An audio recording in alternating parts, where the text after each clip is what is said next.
de changer de maître? C'est la question qui se pose aujourd'hui. Parce que quand on voit les failles de la révolution, la première faille, c'est la religion.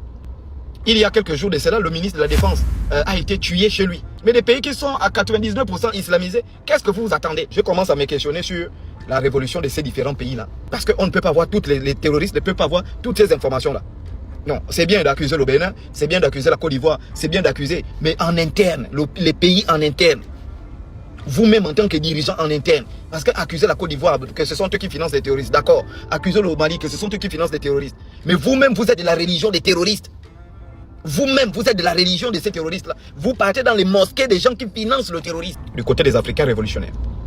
Ne prenez pas mal mon intervention, mais je mets juste ici ce que tous les Africains se posent. Est-ce une véritable révolution que vous menez ou juste un changement des maîtres? Voici la question que je vais soulever.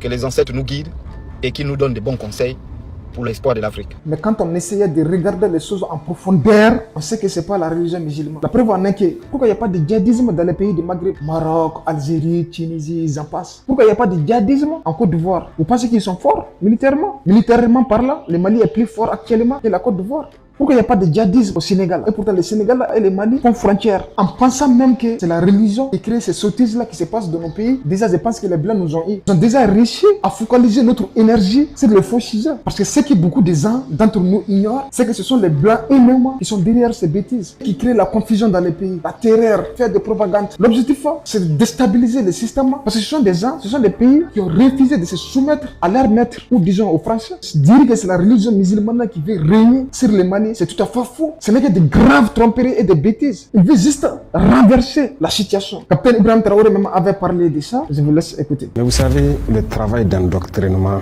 de l'Afrique a été profond. A été très profond. Quoi qu'on dise, il y a plein de jeunes qui rejoignent ces mouvements terroristes